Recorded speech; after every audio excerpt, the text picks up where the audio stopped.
You're listening to Bring Me the Axe. I'm Brian White. I'm one half of this morbid equation, and I'm joined by my co-host and brother, Dave White. Hey, Dave, how you doing over there? Thank you for asking. I'm doing all right. I want to tell you about a really delicious burrito I had last night. Tell me all about it, because my God, do I love burritos. I have been wanting Mexican food for a very long time, and just for one reason or another, I have not had it. So last night I decided this was the night I was going to do it. And I got Mexican food from Felipe's Taqueria in Harvard Square. And it was a barbacoa burrito. I sprang the extra $4 for the barbacoa burrito. Little bit saltier than it needed to be, but God damn it, it was delicious. Yeah. Yeah, it's barbacoa or carnitas. Yeah, trying to For me, carnitas. I like a carnitas. I'm going to tell you about a burrito that I had about 10 years ago. Welcome to the burrito hour, by the way. Burritos. Yeah, that I had. It was so good that it haunts me to this day. It's always sad when you have like one thing that's really fucking delicious and you're chasing the dragon forever. Yeah, I went to New York Comic Con, and they had a food truck thing, and there was this one place called Korea, but it was spelled like gorilla. So Korilla. So okay, right, and it was a Korean burrito fusion thing, and it was basically it was like a marinated beef with rice, cilantro rice, kimchi, and then some sauce they called killer sauce. And I was there for all 3 days of the con, and I ate it for lunch and dinner every day, and then I tried for years to figure out like what that magical mix is, and I've gotten close, but I've never quite. You got to gold belly that shit, and I think about it all the goddamn time. Yeah, I had a meat samosa from a food truck in what's that? Where's South Station? Down South Station. What's the name of that square? I have no idea what that square is called, but it's right outside. The Dudley Square. Maybe it might be Dudley Square. Yeah, they had food truck there. It was fucking amazing. I've been ever since. I'm just like that's. Nobody can come close. Why is this happening to me? I don't know. But when I worked down in Fort Point, I would go up there and I would eat a chicken and rice guys all the time. And I still pine for chicken and rice guys fortnightly. Let me help you then, because I stopped eating there. Well, the office I used to work in many years ago was right across the street. And one time they got shut down because of, is it listeria? Yeah. They had a big outbreak of that. And ever since then, I have not eaten their food. That's too bad. The Korea place, I looked it up. I used to follow them on Twitter. They were located in St. Mark's in New York, but apparently they cheated on some food truck challenge show on Food Network, and I guess it kind of fucked things for them entirely. They're no longer a restaurant. Well, the takeaway is eat barbacoa burritos. Don't cheat on food competitions. That's true. Yeah, it's crucial. It's fucking crucial, because we apparently depend on delicious food. Yes. Yeah. So we practically grew up in neighborhood video stores, and the steady diet of utter garbage that those shops provide us with continues unabated to this day. There's no one else I enjoy chopping it up with more about trashy movies than Dave. Just before we get into it, here's a little housekeeping. If you want to keep up with us between episodes, you can also find us on Instagram at Bring Me the Axe Pod. Dave's over there at That Queerwolf. You are encouraged to follow us. Please do. Please do. Makes us feel good. And you get to keep up on all the latest shit. There's a lot of it. There's a lot of it, apparently. 4 fucking we got to keep up with. And if you don't know, we have another show called 99 Cent Rental, where we cover all manner of video store madness on the weeks of Bring Me the Axes Off. Our latest episode is covering Death Wish 3. Ooh. That crazy bullshit. It was a dumb movie. Stupidest thing I've ever seen. Boy, did I love it. That's out now. We'll be back next week with a look at Black Belt Jones as our Black History Month series continues. You can also contact us directly at bringmetheaxepod@gmail.com with any questions, comments, or suggestions. Do let us know if there's a movie that you love. We'd like to hear us give it the business. And if you'd like to support us on Patreon, please do. Please do. You can look us up over there at patreon.com/bringmetheaxepod. So much value. So much value for your support. There's a couple of tiers that you can join there. All paying members get ad-free episodes. Subscribers at the $5 a month tier can look forward to our bi-weekly X-Files rewatch pod, Do You Think I'm Spooky? Yeah. X-Files. X-Files to say. It's 50% X-Files, 50% us having a laugh and crying over how headlines of the 90s aren't much different than they are right now. Yeah, have you ever wanted a show where it is 50% me telling you about the news from the 90s? This is the show for you. You are among a very small minority, I'm sure. Yep, the latest episode of Do You Think I'm Spooky is a look at the season 2 episode Excelsis Day. There's also our monthly Bring Me the Axe Millennium Edition, which is a bonus episode in which we explore a modern horror movie. Current episode is a look at Jordan Peele's breakout movie Get Out, in keeping with the Black History Month series. And all Patreon subscribers, even the free tier, get access to our Discord server. Should pop in there, yuck it up with us. What happens there? We mostly just talk about movies. Okay. Post our latest acquisitions, Blu-rays, physical media. On Friday nights. Oh. Friday nights we watch movies together. Well, that sounds fun. Yeah. Paying members get access to the additional channels like voice and video and the watch parties option, like what I was just saying. We watched this movie on Friday night. Had a good time. It's just a couple of us. It's just a few of us. Keep it real low key. We watch it in the channel. We kind of yuck it up in the chat. Since people are a little more keen to type it out rather than speak. Why, you gotta just get in there. I get it. I get it though. Maybe you're a little self-conscious. Look, if I get on this fucking microphone 7 times a week and have to hear my own voice, there's no excuses. Once again, that's patreon.com/bringmetheaxepod. And lastly, if you like what you hear, you can subscribe to us wherever you get your podcasts. We're also on YouTube. Search us by name and subscribe if you prefer to consume your podcasts that way. And you'd be doing us a favor by leaving us a 5-star review on Apple Podcasts and Spotify. So take a moment and do it. It's really helpful. It's really helpful. It's super easy. You don't got to leave a review, but if you do, it's, we appreciate it even more. Yeah. And if you listen on YouTube, do us a favor. Give the episode a like, leave a comment, because we do love hearing from you guys. That's right. If you don't know what to say, tell me about your favorite burrito. What was that like for you? Surely you are passionate about a burrito out there. Or something. It doesn't have to be burrito. Maybe you don't like Mexican food. Maybe you like a Tanzanian food. Tell me about that. I don't know what that's like. Yeah. So I just want to get all that out of the way right at the top of the show so we can run this here trailer. Let's get this shit underway, shall we? Mm-hmm. Let's roll, bud. In this neighborhood is a house where souls never rest. You're invited to share their secrets. I've been waiting for you boys. You're invited to share their tales. Unless, of course, you're scared. Tales of madness. Of revenge. The dolls don't want you there. They want reparation. Of horror. He thinks he needs to kill the monster. Now, your most terrifying nightmare and your most frightening reality are about to meet on the streets. And this is a trip, homie. I don't need nothing from no house of dead folks, okay? Death, it comes in many strange packages. The producer of Menace to Society and executive producer Spike Lee will take you to the outer limits of the inner city. Welcome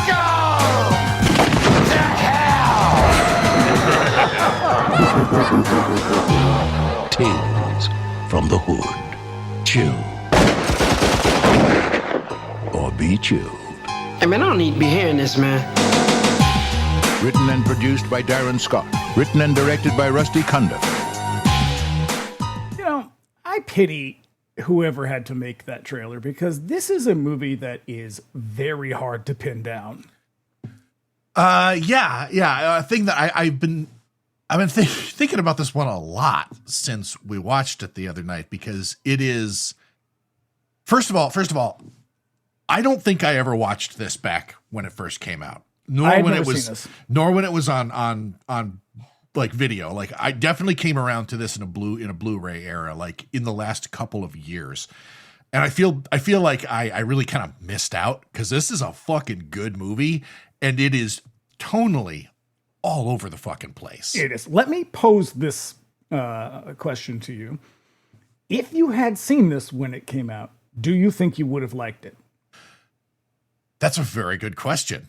I don't think I would. I probably would have been very ambivalent about it, but I don't think I would have liked it. Whereas seeing it now, I think it is a powerful movie. I think it's a good movie. I think it's a little messy in spots, but I'll put it to you this way. I think that because this movie is like 50% ironic Tales from the Crypt, Twilight Zone thing, and 50% social commentary, the commentary would have been completely fucking lost on me. And some of that commentary goes for the throat. Holy shit. The other night when we were watching this, like there's basically there's 4 shorts. And by the time the second one rolls around, the second one is hard. And then the final one, I think the final one, the fourth in the run is the weakest of the bunch, but it has this bit in the middle that we were fucking silent during. Like, yeah, I think the last thing that I posted was damn ... And it was we were just kind of like shit, because this movie goes fucking hard. Yeah. And it eases into it too. It's not like it hits you going out of the gate. Cause like immediately, I think the very first time that I watched this, I think I was expecting a sort of Tales from the Crypt thing, an anthology. Mm-hmm. And then what I got was like I'm watching it and I'm like, shit, this is about like issues. Yeah. That's part of the hard thing about the trailer, I think, is that it's, I think people expected a comedy because he's a comedian. Yeah. And, the previous movie he made was a comedy. And I think they also expected, probably to a much lesser extent, a horror-ish movie. And you kind of get a horror movie, but you just get a lot of like, I don't know. You're right. It's really all over the place. It's very difficult to pin it down, but it's not a comedy. Because at the same time, it's not even comedy horror. It's just horror. It's just a horror movie. Yeah. Like the thing is at the same time, it's making a statement about a lot of things that were significant and continued to be significant problems in the Black community. But at the same time, it's kind of exploiting the popularity of those things at the moment. Like the soundtrack is all hard gangster rap. Mm-hmm. And it's presented almost not ironically, like in the same way, like eventually that's all going to kind of come full circle as far as the story is concerned. So I have a larger theory that I don't want to get into until the end, because unless you don't mind, like sort of skipping ahead to summarizing the last part. I read an interview with Clarence Williams about why he was drawn to this. Because Clarence Williams, I think by this time, was doing like a lot of serious, like, you know, some stage stuff, but he was doing like dramas and like crime movies and shit. And he was like, I was really attracted to this kind of hot, up and coming young director making a Black movie. And that is a movie that addresses Black on Black crime. And I thought that struck me as a little weird, because Black on Black crime is a really loaded term. And I think it always has been a loaded term, but it's not that there's not any truth to it, that it can be, and sometimes is a problem. I think it is extremely loaded. And so I was watching it with that in mind. And then I got to the end, and I think the thing that either Clarence Williams missed it or just didn't bring it up, probably just didn't bring it up, is that it's really, it is about like Black, like what is happening in Black communities, but it's also about the kind of white racial violence that led to Black on Black crime. Like, and that part is extremely subtle, and I imagine probably a lot of people missed that the first time around. I certainly would not have caught it. Save the broader thoughts for that part, because that's basically that is what that final bit. Even though I feel like it's the weakest of the bunch, it's the strongest in terms of messaging. It's the one where he's really kind of putting a button on it and driving it home. So yeah, we'll wait until we get there. This is such a fucking fascinating movie, because I mean, issues aside, social messaging, it's fucking good. It's really. I think he was maybe not exploiting the what was happening. I think he was just sort of like attuned to the moment, and I guess maybe it's a little bit of exploitation, just sort of picking up on like what would people be attracted to. Oh man, and what's happening at the time. You know, there's a big focus on East Coast, West Coast hip hop. There's like the Rodney King thing happened the year before. Like there's just so much happening. I think it was sort of just like obviously you kind of set it in that world. Yeah. Otherwise, but you might miss out on a large segment of the audience. Yeah. But yes, I think it is a good movie. I think it's a little inconsistent, a little bit uneven. I think that is ultimately like my complaint with anthologies is they're always a mixed bag. Unfortunately, especially when they're done by different directors. Like like in that case, directing different segments. In that case, you can sort of explain that away by the fact that like, okay, like if you had 4 like the VHS movies, like or ABCs of Death or something like that, where it's like 4 or 5 of these movies and they're all made by different people. In this case, they're 4 little shorts all by the same writer director duo. And so I it's a little harder to dismiss in that case. Well, and they're also, again, it comes down to that question of tone. It's like sometimes they're a little bit humorous. Sometimes they are very unhumorous and very serious. It's like they feel as though they were not written with cohesion in mind. They were just sort of like maybe they were written separately and then put together. Yeah, as we'll see, as we go into this, we'll find out, like, all of this kind of arose out of a single short, and everything else kind of flowered outward from there. And so I think that's why that one short feels the strongest. And none of the stuff that is in this movie is from the play that he did. But it was inspired by it, right? Yeah. Yeah. So he gets the idea. So Rusty Cundieff gets the idea. He was doing a play at, Jesus Christ, I wrote down what it was. I have the name of it here. The Black Theater Artists Workshop. Oh, gotcha. Is the name. And so he was doing a show there. It was a 1-act show called The Black Horror Show, Blackcanthropy, which is a fantastic title. And the story itself was about like black, sort of like upper middle class black people moving into white neighborhoods and sort of assimilating in a way that was either unwelcome or uncomfortable. And sort of it deals with like sort of race and class that way. And they decided, like, what if we do a movie and sort of expand it out? So the core idea of like using horror and a little bit of like that kind of like natural humor, sort of like the Jordan Peele thing where it's like, you're naturally a comedian, it's going to work its way in. Yeah. Using that to address social issues, and some of it's better than others. Maybe that is what accounts for the sort of tone, like the tone inconsistency of this. Cause we point out the same thing in the Get Out episode, that Jordan Peele, and also in the case of Weapons with Zach Cregger, like they're both fundamentally they're comedy writers, and so there is a vibe that sneaks in, and in their cases, like it's always a little bit more overt than here, but it's just inescapable. There's also an expectation too from the audience that like we get pitched this movie that's being sort of sold as a comedy by a comedian. There's an expectation that it's going to be funny, so you're sort of viewing it with that expectation. So some things that maybe otherwise would not read as funny are like, oh, maybe that's just kind of a dark humor or joke or something like that. Yeah. So let's go in. Do it. The year was 1995. Yeah, I was there. Year of our Lord. So here's some other movies that were released in 1995. Castle Freak. Oh, came out. Love that film. It's a good goddamn fucking movie. We got Tales from the Crypt, Demon Knight in 1995. I like that one a lot. It's very stupid. Lord of Illusion. I saw it in the theater, I believe. Yeah. I definitely did not. That was another one that I came around to late. I don't know why. I have this. Probably for the same reason that I avoided this one initially, was just because of the Tales from the thing. It felt like it was an imitator, and I'm so suspicious of imitations. Well, and I love Tales from the Crypt. It's homage, but to the original Tales from the Crypt, not the one from the 80s. Yeah. The movie from the British film. Lord of Illusions Ooh, came out. not a good movie. I love, like, fuck that. I love Lord of Illusions. But my God, is it extremely gay.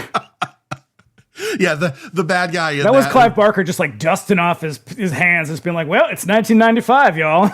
Let's do it. Yep. The bad guy running around in like tight, skinny leather pants the whole time. Well, let's not beat around the bush anymore.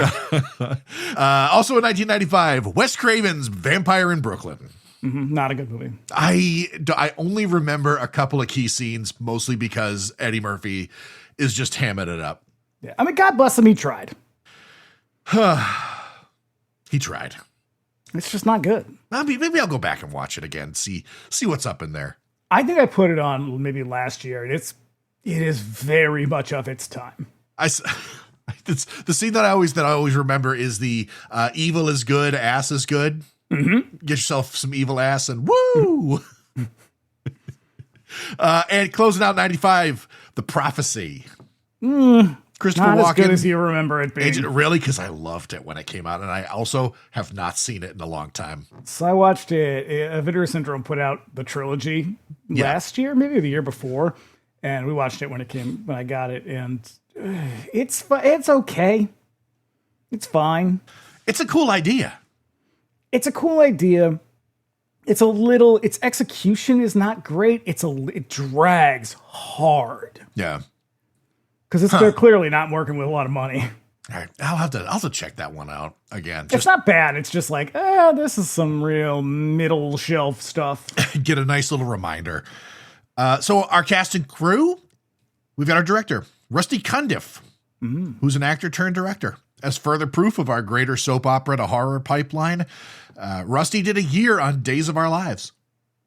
I feel like everyone's done a year on Days of Our Lives. I may have, for all that I know. This is a very soapy cast and crew. It's like being in Wu-Tang Clan. It comes for all of us sooner or later. Yep. And then he later fell in with Spike Lee on School Days. His experience with Lee turned him toward writing and directing. And in 1993, he wrote and directed a rap music mockumentary called Fear of a Black Hat.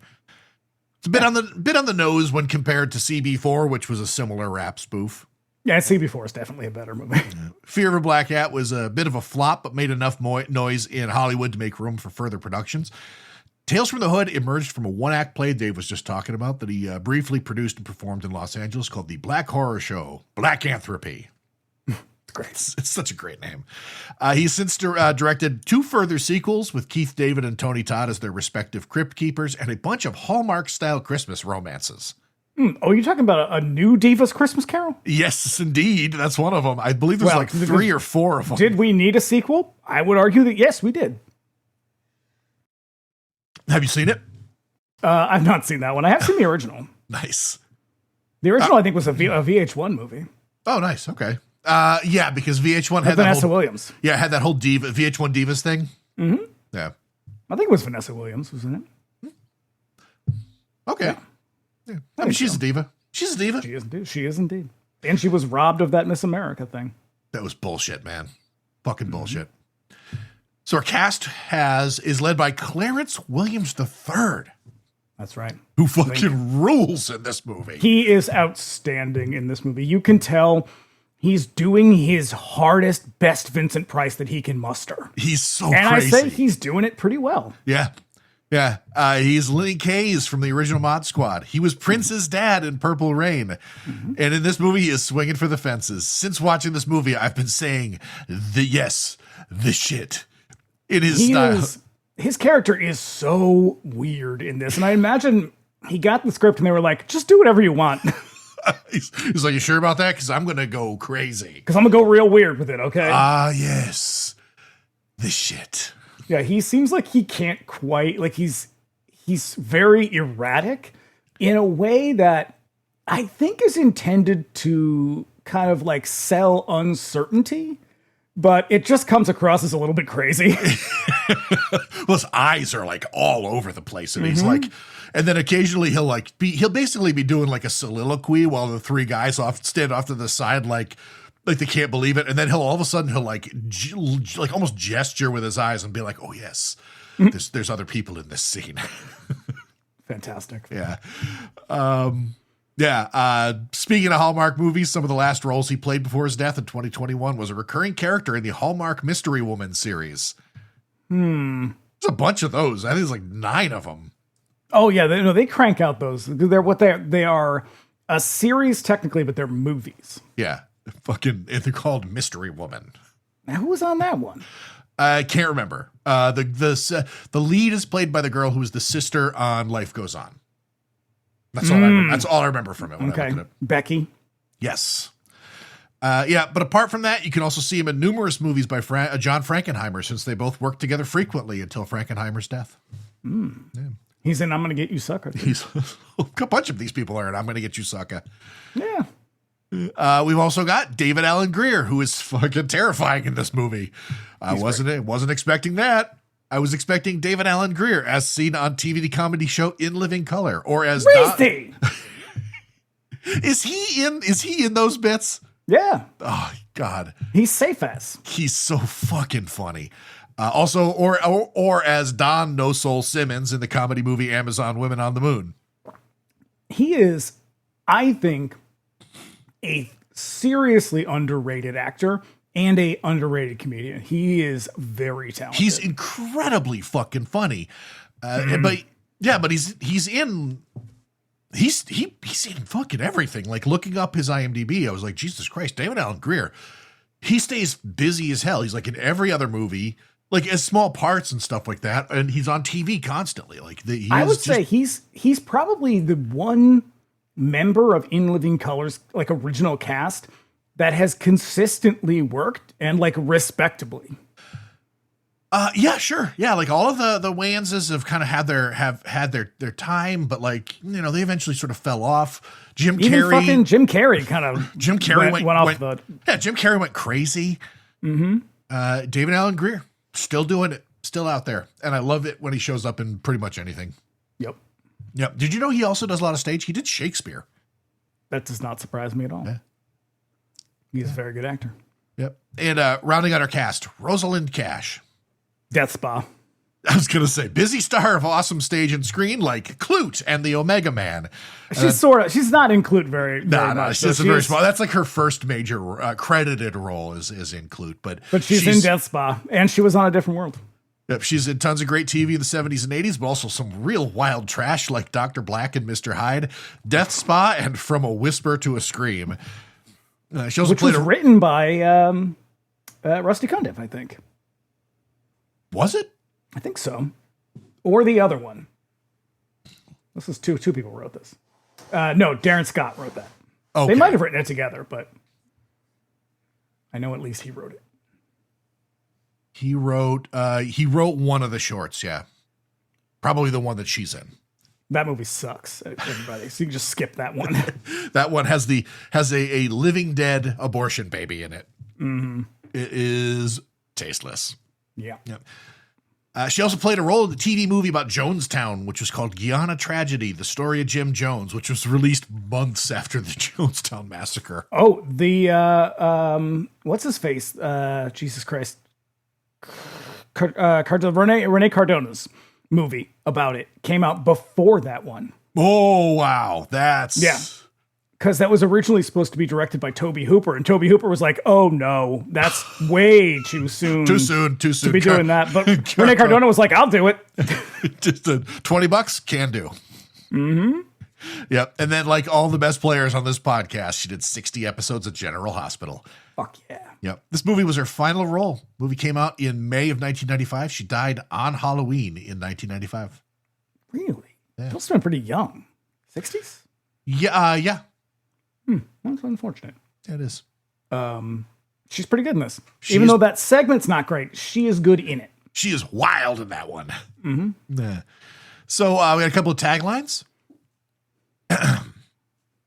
Where nightmares and reality meet on the street. Boo. And then there's the one from the trailer. Chill or be chilled. I think it just misrepresents the movie. It does, yeah. There's not a whole lot.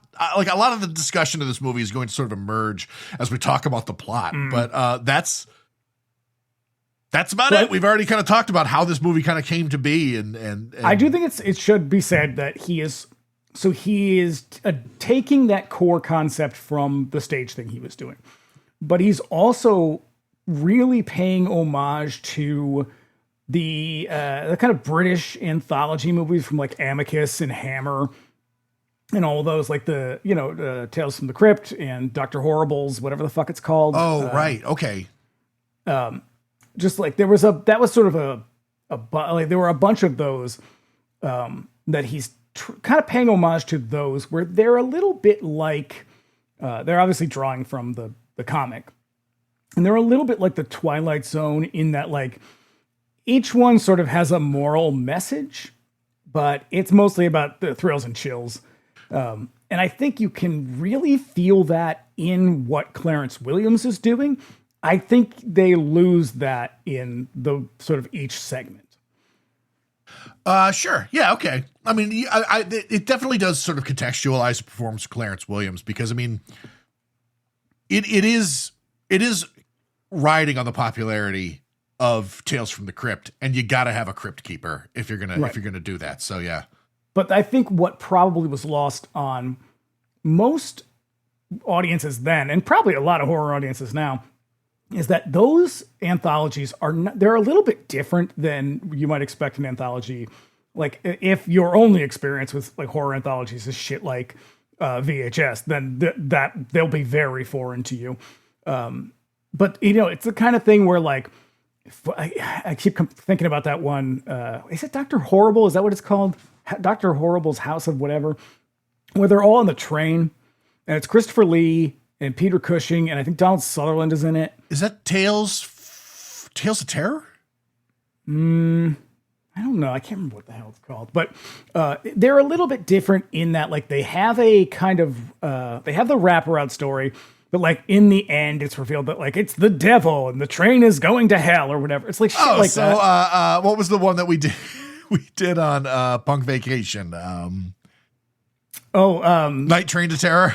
Yeah, it's very much like that, actually. Yeah, like it just has a different tone that I think is not unique to horror, like Hammer and Amicus, but it's very British, and so that would not have been very familiar to most of these people. I mean, the character that Rosalind Cash plays, her name is Dr. Cushing. Dr. Cushing, yeah. I mean, there's a lot of names that are kind of references in this movie.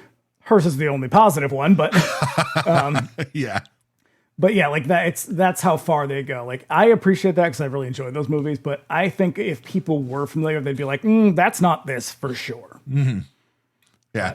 The moralizing of those original like Tales from the Crypt, Vault of Horror shorts is sort of comeuppance. Yeah, it's always it's in here, but it's replaced, I think, by the social commentary. Mm-hmm. Yeah. Yeah. Press thoughts. A lot of wide variety of opinions. Okay. Now, I will say up front, I tried to find a critic who was black. Mm-hmm. It will come as probably almost no surprise to you that I couldn't. Because there really, in the 90s, were not that many film critics who were black. Granted, I could have, I spent not a ton of time, but like I did put an effort to find them, and I could not find them.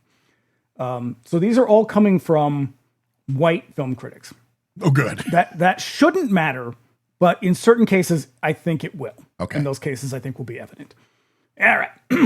J. Carr, the Boston Globe. The old gray lady. The old grayest lady. Frankly, Tales doesn't match the level of freshness and surprises in Cundieff's terrific little send-up of rappers, Fear of a Black Hat, but this bigger, slicker, more accomplished second outing does have its moments. The actors are put smartly through their paces by Cundieff, who also knows how to use his special effects budget wisely. Yeah, so he's kind of middle of the road. He's like, yeah, okay. It's fine. Yeah. It's good. Stephen Holden, The New York Times. The real gray lady. The real old gray lady. The realist lady. Gray lady realness. Mm-hmm. Keeping it real. The title of Rusty Cundieff's film, Tales from the Hood, describes the movie perfectly. It is crudely written and acted by Crystal. I think this might have been like a misprint. So it is crudely written and acted by Crystal Clear in what it has to say. I don't know. Okay. I kept trying to figure it out so I could fix it, and I couldn't. Apparently an editor never looked at it. Yeah. With its inflammatory images somewhat leavened by streetwise humor, it is a political cartoon for teenagers cast in the visual language of a horror movie. I think that is a harsh criticism by someone who is ignoring or absolutely missing the point. I would say it is white privilege in film criticism. And this is why I thought it was important to bring up the fact that all of these people are white. That is, and it's also why I asked you that question at the beginning, because I think the way we think about issues of race now are very, very different than the way we thought about them in 95. And, even though this is coming at a time when we are less than a year from the Rodney King beating, less than a year from the riots, like this is front of mind, but people really couldn't understand it. But also, I don't think they're any better really understanding it today. No, maybe a little bit. In that one's case, like in sort of my assessment at the top, the commentary would have just been lost on me because I would have looked at it and been like gangster rap and and horror movie, and like I would have just been like cool. But in that guy's case, he's almost dismissive of it in a way that kind of reads a little hostile. Because I don't think this is a juvenile film at all. No, not even a little bit. If you watch if you watch those last two shorts and be like, "Oh, this is childish trash." Jesus. Oh. Yeah, like maybe he didn't even make it to that point. Like, remember the one? I don't remember what the movie was, but like the guy clearly didn't see the movie. Yeah. All right. So this is Doug Hamilton, Atlanta Journal. Mayhem takes a backseat to message in this preachy urban horror anthology from writer-director Rusty Cundieff. There are some decent chills here, and Williams has a grand old time flashing the evil eye and over-emoting, but ultimately one wishes Cundieff would have just chilled on the moralizing and turned some more freaks loose. I have thoughts about all of this, so hold your horses when it comes to that. I will say, though, that when I had to confirm that all of these people were white, I was pretty sure they were. But I had to confirm, and Jesus fucking Christ, they all look like the mayor in a Scooby-Doo cartoon. Like an amalgamation of like a Boss Hog and someone slightly less offensive.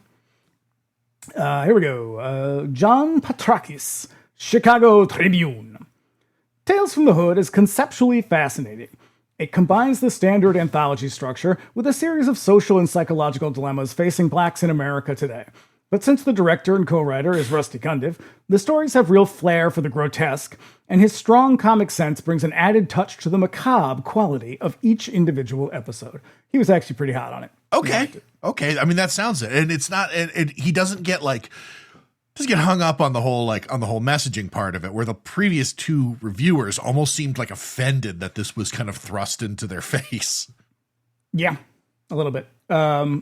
Here's Kevin Thomas, LA Times. I was expecting him to like it, but with his high energy, scabrously funny Tales from the Hood, Rusty Cundieff recharges the old horror anthology. He discovers in the thriller of the supernatural a means of attacking satirically such real-life evils that infect society at large as well as black communities. Well, they're part of society at large, but fine. Cundiff's bold, raw, yet uproarious allegory spills over with the language and the violence of the streets, but his wit, vision, style, and underlying seriousness more than fulfills the promise of his first film. Okay. Yeah. I mean, it's a fairly enthusiastic assessment. I think they're all kind of overselling the comedy, personally. I don't think this movie is very funny. It's not very funny, and I don't think there's many attempts to make it very funny, except maybe Clarence Williams. No, but even that's just fucking weird. He's very crazy. There again, it's a present. It's a presence in it, just because Cundiff's roots are in comedy, but. Mm-hmm. And some of it's so awkward that like you kind of gotta break it a little bit. But none of it's funny. But I don't think it's intended to be funny. So here's the last one. This is one of my least favorite critics, though perhaps important nonetheless. This is the IMDb user, and I don't usually identify the name of the IMDb user. In this case, this user's name is Proud from the South. I don't You can see where this is don't- going. Oh, God. Ahem. I guess since I am a white male from the South, my views will not be posted. I don't know what you think this is, but okay. Being shadow banned on the IMDb review board. I love horror films and always have. This movie makes every white guy in existence a bigot / racist. But would that not be the view of this director? I guess ? I say it is. All indications aside, the movie is not well written or acted except for Clarence Williams, proud from the South. Here's the thing. They're all, not all of them, but a couple, the first two, are sort of hinting at the fact that this is there's a little too much commentary. Maybe tone it down a little bit. I don't think there is a lot of moralizing or preaching in this movie. There is a lot of stating of fact. That is,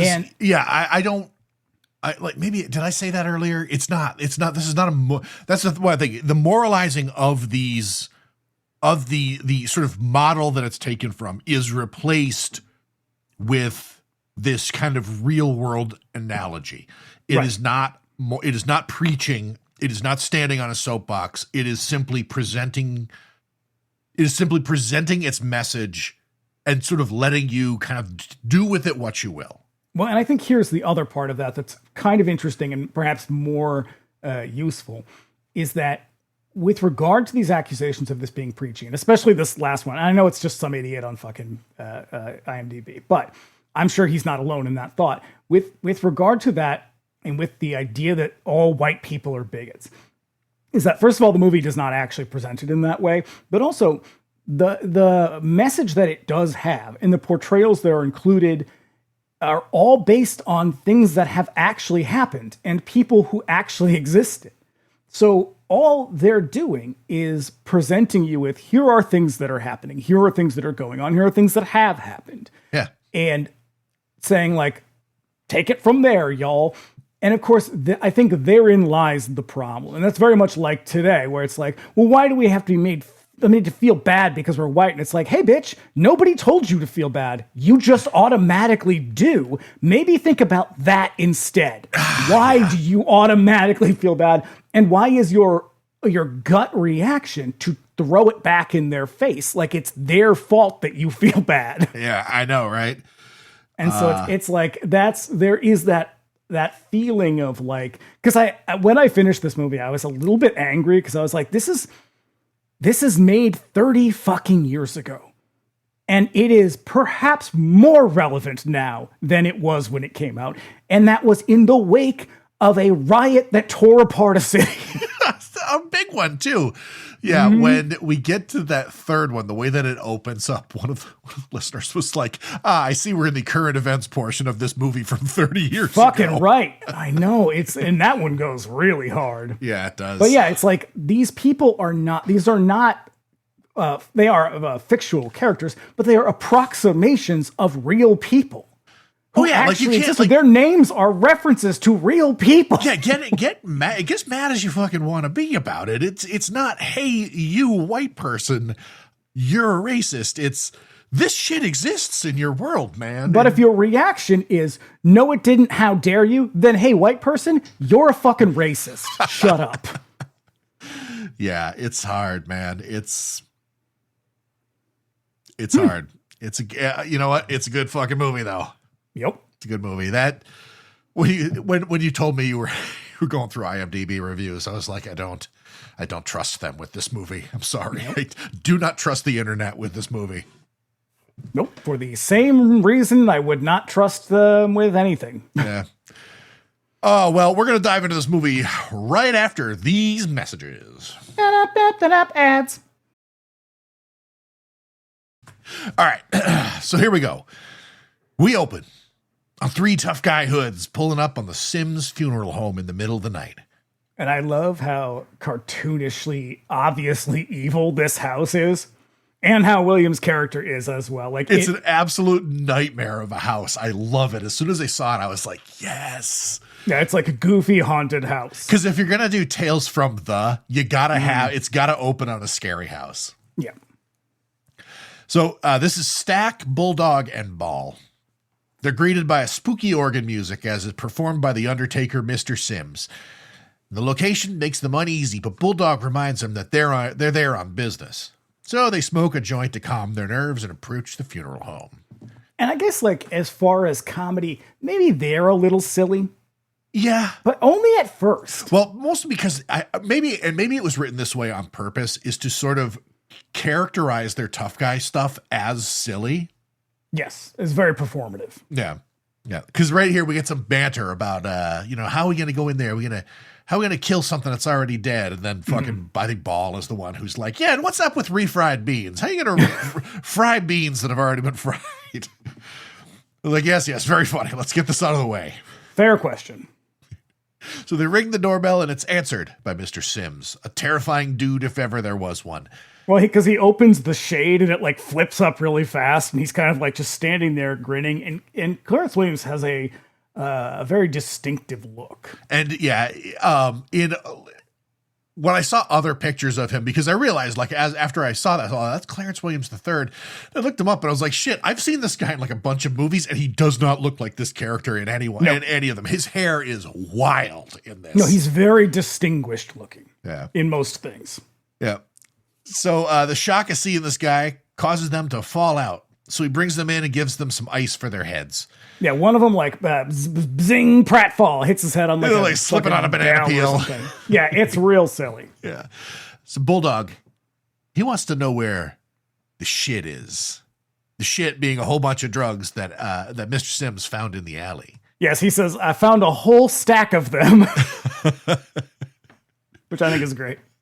And then he just keeps saying, the shit. The shit. So he introduces his trade by way of a body in a coffin. And Stack wants to know what happened to this guy, and Sims is more than happy to explain. He begins to tell the tale of Clarence, the body in the coffin.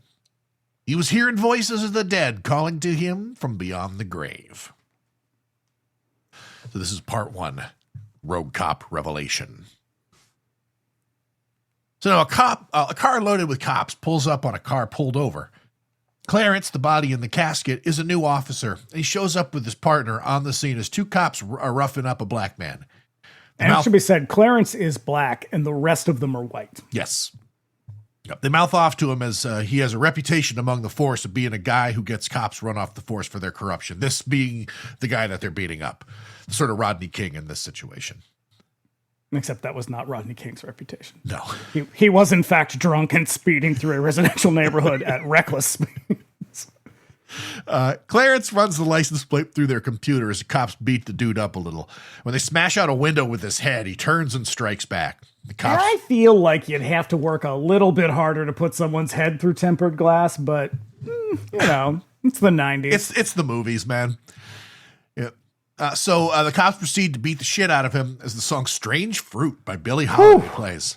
Jesus, that is a tough song under any circumstance, but that scene, yikes. It is. Y'all, if you're not familiar, go ahead and give it a go. It's a fine song that you'll never want to hear again in your life. It's about lynching. Yeah. Yeah. The strange fruit in question are black men hanging from the branches of trees. Mm-hmm. Oh, yeah, she sang some dark shit. She also performed one of the best known versions of Gloomy Sunday, which is a song about a person killing themselves after the death of a lover. Yeah. What else would you do? The only version darker is Lydia Lunch's. I can see the parallel there. The comparison is apt. Yeah. When the computer returns the data, it turns out that the man they're beating up is a political activist named Martin Ezekiel Morehouse, a man known for his campaigning against crooked cops that over-police black neighborhoods. The name being a reference probably to the college. Yeah, that would make sense, wouldn't it? Mm-hmm. Also, one of the cops, the one played by Wingshauser? Wingshauser. His character's name is Strom. Yeah. Which is very obviously a reference to Strom Thurmond, notable racist, white supremacist piece of shit senator. One of the last openly segregationist senators in, right up until his death. Fuck that guy. In the fucking 90s. In the 90s. He lived to be like 100. Yeah. So when he sees that they're beating him up, he rushes up to help him, but Morehouse is in a bad way, and the cops wrestle Clarence away. They assure him that they're going to take him to a hospital and send Clarence back to his car. And my note just says, Wingshauser. A guy you recognize from everything, but can't name a single fucking thing. I know when I see him, he's like so fucking recognizable. Because he's got a big dumb face. He's in a lot of stuff that I know, but he's also in a lot of really dire trash. He's in that movie, Champagne and Bullets.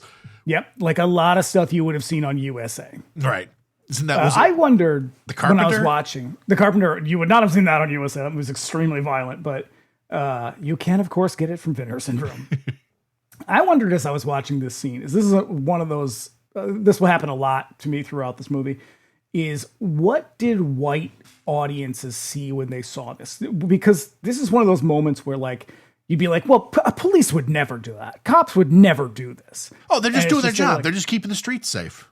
Right. And then again, it's like, well, you also just saw 4 of them beat the shit out of somebody on camera in the middle of the street in Los Angeles. So, I mean, I just wonder, like, there's so much resistance to believing that people in positions of authority can do things like this. And it's only relatively recently that we realize, oh, not only can they, but they actually do with frequency. Yeah.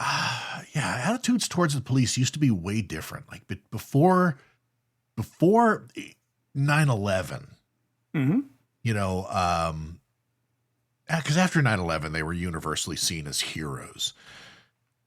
But even back then, even in these kind of sleepier parts of the country, everybody kind of hated the cops. They're the ones who busted up your parties and shit like that. But there was this sort of contingent that was just sort of like, well, they're really there to help, you know. And not so much that they hate them, but or look down on them. More like, what is the reality of the situation unfolding on the screen? Like, yeah, they might suck, but like that's kind of their job to suck. Like it's their job to break up your party, whether you like them or don't. Like, yeah. Is it believable that they would have gone to these extremes essentially just for fun? True. Or, you know, racist fun, but you know. Yeah, and I think a lot of people's experience with their local police is just not like this. It's not like it is. Well, most people's experience with the police is, to be honest, is not like this. It's not like this. No. So, which I think is what makes people look at it and go, well, like not all cops are like this. You know? So it is hard for them to see this as the sort of mainstream attitude. Whereas again, this is sort of like what I was saying before, is now you'd watch this and be like, well, I know this shit happens. Right. Yeah. Goddamn. Yeah. The internet really thrust that shit to the fore. Mm-hmm. So now Clarence and his partner drive away. Clarence can't believe what he just saw. His partner explains to him how it works out in these streets. Those cops, they put their lives on the line to keep the city safe. And this, I think, is the rationalization for any of that. Is like, well, you know, their jobs are really hard, and we don't understand what it's like for them. And like, you know, this like thin blue line bullshit where it's like, I'm sorry that their job is hard. They signed up for it, though, right? They're getting paid for it. Right. My job's hard, too. But like, you know, you don't see me doing this. So, yeah. But most importantly, you never rat out a fellow cop. One of the most in all of law enforcement, that's got to be top 5. One of the most toxic fucking messages. Let me tell you something. So there was a guy, you knew him for a little while there. He was in a role playing game group with me, and after like we all got out of high school and shit like that. Like, and he got out of the military. He applied to be a cop, to go to like police academy and do all that stuff. And a part of that process is they give you this form that's like a poll, a bunch of questions. Would you do this if you knew this? Would you do that if it is a cop? They just skip that now. And one of the questions was, if you knew a fellow officer was engaging in illegal activity, would you turn him in? And he thought, because he was a stupid dum-dum, that this was them like being like, hey, you cool? And so he said no, and that question alone bombed him out of the academy. Well, that is encouraging, because let me pull all the listeners into the corner here and be like, as a little message for you. If you ever find yourself in the position witnessing someone doing something heinously immoral, the right thing to do is report them regardless of who it is, especially if what they're doing is murder. Yeah. So back in the other car, Officer Wingshauser and his partner drive Morehouse out to a dock where his car is waiting. They put Morehouse in it, shoot him up with some heroin before dropping a couple of kilos of dope in the trunk. And then they push Wings Hauser, for some reason, just has a syringe on him. Oh, sure. Yeah. Like, I mean, obviously he does this a lot. Like that. So the implication is that they sell drugs. Yeah. And like, that's why they're bad cops, dirty cops, because they're selling drugs. But it's like, even if you're selling drugs, you don't sell them the syringe too. Especially like you're not a pharmacy. Like a surgical one like that. Was this after Rampart? Yes. Okay. Cause that makes a lot of sense. So then they push the car off the dock and into the bay. Sometime later, and it's not clear how long, Clarence is living out of a hovel in the city where he drinks heavily.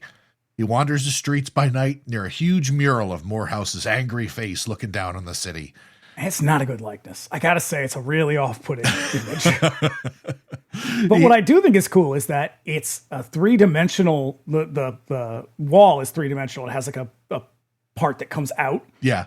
And it's designed in such a way that it still looks like a 2D image. It's cool. Very cool. It's very cool. So he wanders the streets by night. Yep, just said that. He has a vision of Morehouse's body, bloody and crucified, telling him to bring the cops to him. That is some Bill Gunn shit. Yes, it is. It is hard, obvious symbolism, but it's pretty wild and it's cool. Yeah, I would wonder if Ganja and Hess had any sort of influence on Cundiff's approach to this movie. I would imagine so. There's some, as much as he's clearly influenced by kind of campier horror. Yeah. There's so few black horror movies that, you're gonna come across it one way or another. Right. And sure enough, those same dirty cops pull up on him as he sits in the cemetery with a bottle. They pull him down from the monument, demanding to know what he called them out there for. And it turns out it's a celebration, bitches. And Wings Hauser's character keeps calling him boy, and it's so uncomfortable. Lock in, folks. It is hard. It's only getting harder from here. Yeah, it's the anniversary of the night that they killed Morehouse. He confronts them about the truth and accuses them of murdering him and ruining his good name. So basically what the Trump administration is doing to Renee Good and Alex Preddy, except that they're not bothering to cover anything up. Nope. Why? Who's got the time? What was there going to be consequences? All right. Shut up. But Clarence reveals that they're right near Morehouse's grave. They're going to pay him a visit. As soon as Clarence walks away, his skeezy old partner explains to one of the other cops that, don't worry, man, we're just going to kill Clarence as soon as they get out of here. We're going to kick Clarence out of the band and steal all his good ideas. She loves you, man. The bitch don't care. So now lightning strikes as Detective Wings Hauser steps up and pisses on Morehouse's grave. He's so excited. He's so happy to do it. And I think what's interesting here is that Cundieff and the co-writer, whose name just immediately evaporated from my head, they're really nailing this idea of like the kind of bully leader of this kind of sad group of men. Because Wings Hauser is kind of like the kind of ringleader of these shitty cops. Yeah. And he's such a bully to all the other ones. Like that's how he gets them to go along, by sort of like badgering them and kind of smacking them around a little bit. And they fucking nail it perfectly. Like I just imagine this is what all the members of ICE are like. Sure. Yeah. Like there's one guy who just eggs them on to do like worse and worse things. Because otherwise, like you get the feeling that otherwise these guys wouldn't really, they'd be shitty racist dudes, but like they would not have done this without him goading them into it. Right. You're reminding them that, hey man, there's no consequences. You can just do whatever you want out here on these streets. So when he's done, he demands his bros do it too, which is weird. Yeah, it is. Yeah. Well, one of the other cops steps up. The other two draw their guns. But before they can shoot Clarence, a zombie arm reaches up and grabs the cop by the crotch, bashing his head against the headstone and dragging him under the earth. Classic dick grab murder. How many movies have we done where that happens? I can think of one right off the top of my head. Pieces. Well, two now. Yep. The remaining cops freak out. The gout of dirt explodes upward. When the dust settles, Zombie Morehouse stands over the body of the dead cop, his heart beating in his hand. Here's a thing that I noticed, and I don't know if it's intentional or not, but the Morehouse zombie design reminds me of the zombies in Sugar Hill. And a little bit to a lesser extent, JD's Revenge. Yeah, you might be right. Like or even Blackula too. Like that sort of like there's something very different about them. That's not like what you don't see like white zombies or white vampires again in that same way. Like they're just a little bit creepier looking. Yeah. I think it's the eyes. It's the eyes for sure. So I'm going to choose to believe that's homage because I like Sugar Hill a lot. Everybody then runs. The cops get into their car to drive away, but this is a horror movie, so it won't start. When they do get it started, they drive off in a panic. And every time they look back, Morehouse is right behind them on the streets. Except he's just walking. Yes, yeah, that's the thing is they keep looking. I think that and is such a cool detail. And it's like Michael Myers or something like that. Like they'll look and he'll just be standing there walking as they drive away in a hurry. And then they'll be like, drive, drive, drive. And then he looks back again and he's just as close as he was last time, just walking. It's very cool. Yeah.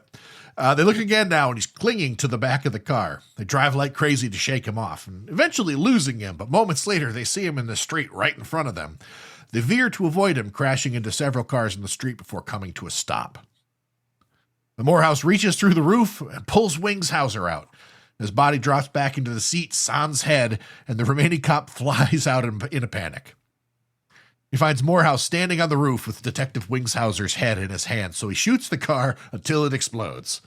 And boy, does it explode. That's a great explosion. Mm-hmm. It's a real 70s bumps into another car explosion.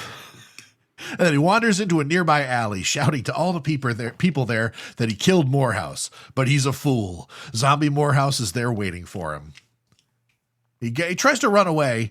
Morehouse uses his zombie magic to rouse all the used hypodermic needles in the alley and fling them into the fleeing cop.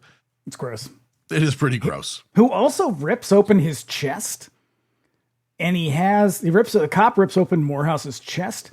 And for some reason, he has I don't know, like a glowing bottle of ooze? It's the secret of the ooze. It powers him. Okay.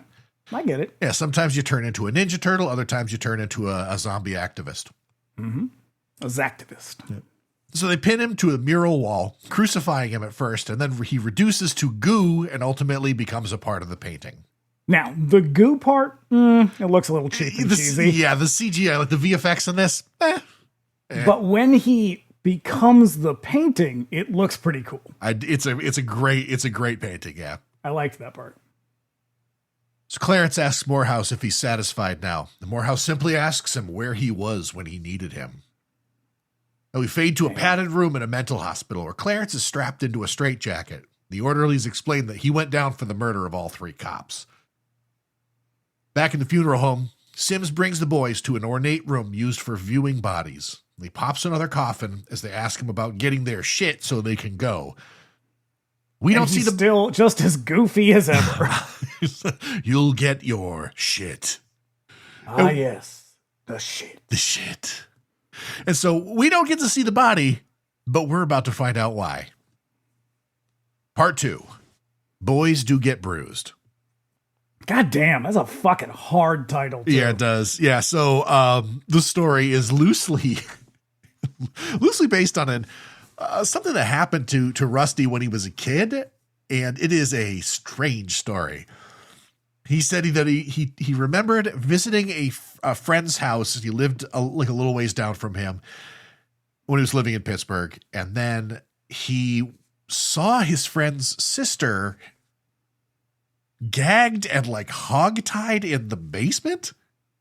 That's not good. That's bad. And I it's one of those stories where you hear it and you think, how much of this is misremembering? It's one thing if she's tied to a chair. Now that's terrible regardless, but gagged and hogtied is very specific. Mm-hmm.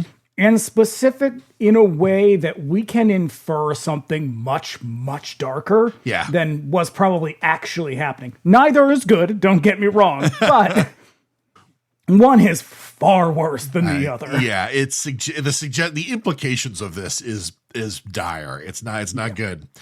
Cundieff said he went home and he told his dad, who was a detective in the city police. He worked for the juvenile division. And his dad said, I can't mess with those whites. Yeah. That's fucking, because that would have been what, the 70s? This would have probably been the 70s, yeah. Or the late 60s, early 70s. That is, I mean, I get it. I understand. It's still a little cowardly, but I get it. Yeah. And yikes. Yeah. And then he So said, I think, obviously the point of that story is like, they were limited in what they could do to access help.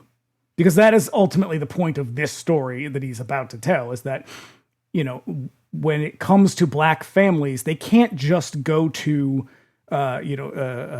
child and family services for help, because they might risk their children being taken away forever, or the abuse getting blamed on them, or they might get arrested for it if they call the police. And so they're very limited in terms of where they can safely go for help, which is partially why the mother in the story does not actually go for help. yeah. And apparently this just stuck with him.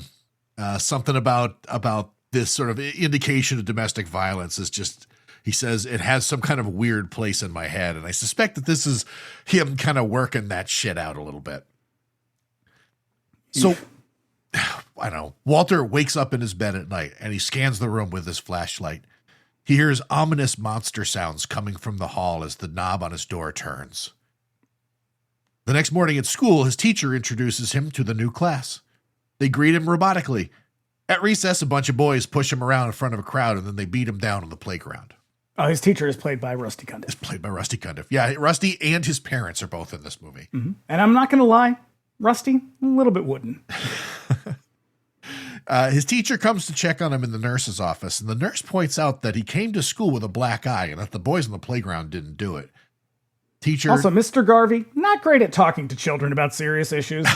He's like, come on, man, just tell me the truth. Let's fucking deal with this. Right. Let's rap. So he tries to get him to tell him who did it, and he tells him that a monster did it. A monster that came around after his dad died. I mean, Mr. Garvey, look, buddy, sometimes you got to read between the lines. And it's pretty explicit what he's talking about. Yeah. And then what is he? He's like, we can work this out. And the kid tells him, he's like, the monster said that no one would believe me, which icy statement there. Mm-hmm. Another night in Walter's room, the monster stalks around right outside the door, which he is barricaded with stuff so it can't come in. Now, what is being implied in this scene? So, because we don't actually see, the monster eventually enters the room. Yeah. And all we see is the monster's hand and arm, but it clearly is coming into the room to do something, but we don't actually see what it does.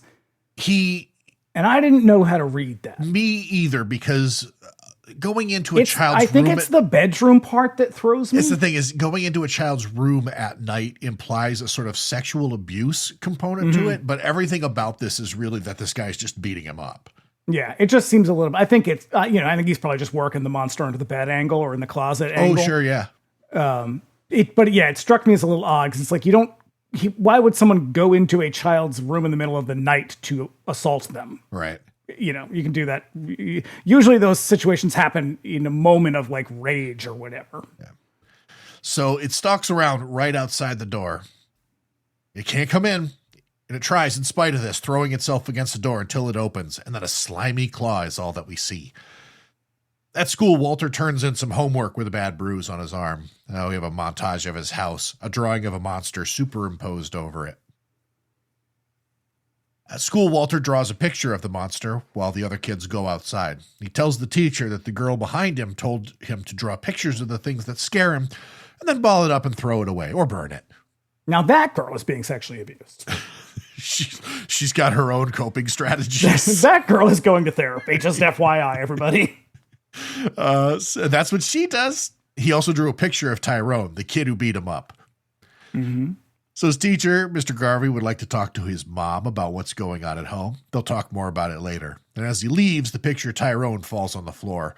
Walter crumples it up and throws it away. Then we hear Tyrone.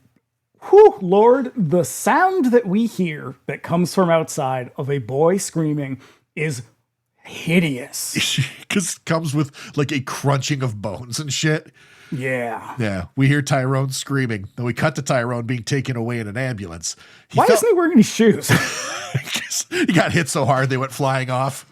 Just like that movie. The fuck is that movie? The Stand By Me. Stand by me. You know the one I'm talking about. Yeah. Doctor, everything going to be all right. It hit him so hard it flew out of his keds. Yeah, and then the guy, I think it's the janitor standing next to Mr. Garvey, goes, "Boy must have had weak bones." It's got that osteoporosis. Yeah, he fell down the stairs, it seems, broke both arms and legs. So Garvey shows up to Walter's house that night to talk to his mother. Mom, fresh out of the shower, is there to answer the door. The bird poops on him too. That's true. Classic joke. Poop. She gets bird poop. See, that's that comedy stuff that they're talking about in the reviews. Well, so I feel like with this particular one, he's going for a vibe and an aesthetic of like kind of sitcom-y. Yeah. Because she invites him in and they go into, it looks like just kind of a standard, like a duplex type of house, like a split house. Yeah. And she brings him into the kitchen, and the kitchen screams like 90s sitcom set. Oh yeah, it like looks a Family Matters, or I was like, going to say, one of those TGIF. Looks like Full House. Yeah. So yeah, she gets dressed, lets him in. They talk about Walter's problems at school. She's a little dismissive of it. He mentions the bruises, and she's all up on his shit in a real flirty way. Oh, she is thirsty. Yep. Me, on the other hand, I am thirsty for all those plants she has in the window. Yep. She explains that Walter, he's clumsy. Walked into a door. Yep. Fell down the stairs. He mentions the monster, and she gets angry, calling Walter in. And then she gives him shit about telling other people about the monster. And hey, pro tip for any abusers out there, don't do this if you don't want to get caught. You know? Right. Don't berate your child for talking about the abuse in front of his teacher. Oh God, I know. So a horn honks outside on the street. She tells him to be quiet and be cool. It's David Allen Greer, Mom's new boyfriend. He's a real boy. Is he terrible and violent? He is super aggressive. A real shitty dude who stares down the teacher. They talk about the monster, and he produces the picture that Walter drew. Boyfriend, he has Mom show the teacher out. Now, as soon as from here, holy shit. As soon as he's gone, the monster approaches Walter's room and enters. It's the boyfriend. He starts roughing Walter up. Here's the thing about this scene that I am a little about. So David Allen Greer comes in. He's very imposing. He's like kind of fills the space with his body and his tone. And he occasionally has because he's going to start beating Walter. And he occasionally has the monster claw. And the voice turns into the monster and the voice. Now, the voice I'm kind of fine with, whatever. And I understand what they're going for. I just don't think the monster claw works. Like, I feel like that kind of device, you need more time to establish something like that. Yeah. Otherwise, it just feels a little gimmicky because it's not consistent. It just kind of like flashes and then that's it. It's like, well, no, man, we get it. Like, we get that he's the monster. You don't need to. I know it is like he's kind of hitting you over the head with it. Like at this point, we know who the monster is. You don't need to actually depict the voice him is as a fine, monster. but like because David Allen Greer's performance, it's definitely enough. Yeah. So Mom comes in to stop him, and he turns on her, punching her several times. The thing about this violence, too, is that it is realistic violence. It's like, this is not over-the-top action violence. This is what you would see if somebody was punching another person. He does it in a very particular way, too, because he does it he does it with the heel of his hand. He doesn't, yeah. So yeah, and then he pulls his belt off and starts whipping her. Teacher sees it happening in silhouette from the streets and runs back. And it's revealed that the boyfriend has a tattoo that says monster. And again, you didn't need it. I know. Come on. Yeah, Mr. Garvey runs in and then they fight, but he's no match for the boyfriend. He beats him down too, stomping him on the ground. Mom tries to hit him with a pan, but he intercepts it and is about to wail on her with it. When Walter grabs the picture and folds it along the arm, and then his arm suddenly breaks and bends in a real bad way. And this could be, this is real risky, what they're about to do, because this effect, it bumps right up against silly. Yeah. And it's not so much that it undermines the seriousness of the segment, but it walks the line real hard because it's like he's really rubbery and plasticky looking. Yes. But it's mostly pretty funny. Yeah. You know what this one reminds me of is there's a couple of these that I sort of feel are like analogous to another like actual short. This is it called It's a Good Life? It's the one from the Twilight Zone. Yes, the one with Billy Mummy. Yeah. It's that one where he can like make the. Yeah, I thought of that one too. Except in that, the Anthony is the kid is he's the monster. Yeah. Yeah. So yeah, then he folds the leg, and the same thing happens to the leg. Then Walter crumples it up, and the boyfriend twists in place and is reduced to a pile of crumpled body parts. But it's really rubbery looking because it's obviously it's just foam latex. But yeah, like, yeah, it works, but just barely. You know who did the special effects? Isn't it one of the guys who worked for the Kyotos? It's the Chiodos brothers. Nice. Yeah. So then they take a beat, wondering what to do about this wound up body. No one will believe what just happened, so they burn the picture, which sets the boyfriend on fire. It's great. So we cut to the funeral home where the boyfriend's burned corpse is revealed to be in the coffin. Sim walks away to a nearby chair and picks up a small doll, explaining that. Well, this is actually, you skipped over something that I thought was really cool. So he like slams one of them slams the lid of the casket down. And in doing that, he knocks the little doll off of the chair onto the floor. And I was like, that is a great way to transition. It's a visual segue. That's cool as hell. It's super cool. It's very smooth. And then the guy's like, "Are you for real?" And Clarence Williams goes, "Yes!" Man, you for real? Yes! I found this doll in a house in the South. Yep, he picks up the doll, explaining that sometimes when a body goes through some shit, the soul takes up in a doll in its likeness until it can moves on. And the gangsters are like, "What?" Sims found this one in a house in the South, and you better believe that it's related to another story. Sims found this one in a movie called Trilogy of Terror. I was going to say, starring Karen Black. Yep. Part 3 is called KKK Comeuppance.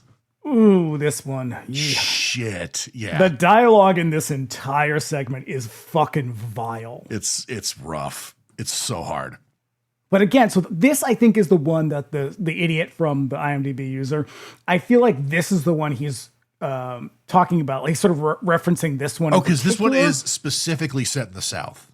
Yes, but to be like, not all men are like this, and it's like, this man existed. This is David Duke. Yeah. So yeah, in yet another example of the more things change, the more they stay the same, a voiceover extols the evils of DEI, affirmative action. And then Clarence Thomas would be proud. A pair of hands tear up a letter as we match cut to the face of Duke Metker, a politician. It's a political ad for his campaign being presented to him by his African-American advisor, Rhodey. And if you're watching at home, lock in. This one is basically the N-word like every 30 seconds. Yeah, and so Corbin Burnson is playing this sort of white Southern politician, and he's playing it to the hilt. Like he's really giving you David Duke, but like it's David Duke steroids. It's David Duke and Tom Metzger, who is the founder of White Aryan Resistance. And one just a slightly bigger piece of shit than the other. You're right. The anti-DEI ad is a riff on the same one that Jesse Helms used in the 90s in his re-election campaign.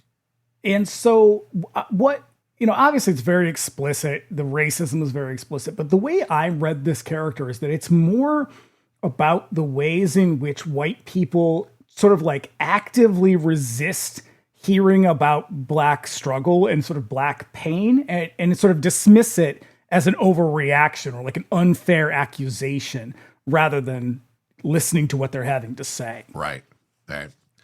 So out on the street, a group of protesters chant, "Duke must go." A news reporter reports that Duke, like a certain David Duke, was a Klan member. If you don't know David Duke, a member of the United States government, Grand Wizard in the Klan in Louisiana. Big supporter of Donald Trump, believe it or not. No shit, huh? Endorsed him. A local city council member explains that he chose the house that he lives in specifically because it's an antebellum plantation. Which again, this brings us back to that idea of tearing down these sort of symbols of the Confederacy, and largely how white people don't understand what those symbols mean to black Southerners and black people in general, but black Southerners. And it's not just that they don't understand it. It's like they actively don't want to understand it because it means something. It says something about them that they don't like, because again, white people have a tendency to struggle to think beyond themselves. Yeah, right. A crazed local man jumps in on the scene and hijacks the report. You know who that guy is? Who is that? He's the first person who dies in Christine. He's the guy working on the assembly line. Oh, shit. Okay, cool. He's also in Die Hard 2. Yeah, he looks really familiar to me. He's the, what's his name? Carl Winslow from Die Hard. What's that guy's real, Reginald something? No. I can't remember his full name. It's like a Vaughn something. Anyway, he's the replacement for him. Oh, gotcha. Okay. Yeah. So he's exclaiming that the Duke is going to pay. The souls of the old plantation will see to it. And he calls it the dollhouse. And the councilman explains that this is an old local legend. In the house, Duke explains that the old plantation owner was so bummed after the Emancipation Proclamation that rather than let the slaves go free, he had them all killed. And you might be thinking, that's preposterous, except it really happened a bunch of different times. Yep, hundreds of them murdered in a predictable Southern fashion. There's a mass grave right up on that hill, as a matter of fact. For some reason, this extremely racist politician has a strange mural up in his house of Miss Cobb, an old voodoo woman, surrounded by the likeness of all these dolls she made to give the slaves' souls a place to rest. And you think, well, why is that there? And I say, it's a contrivance. Just go. I know. Later on, it's sort of explained that he just moved into this place, and that was already there because she was the previous owner. She had a mural of herself painted on the wall.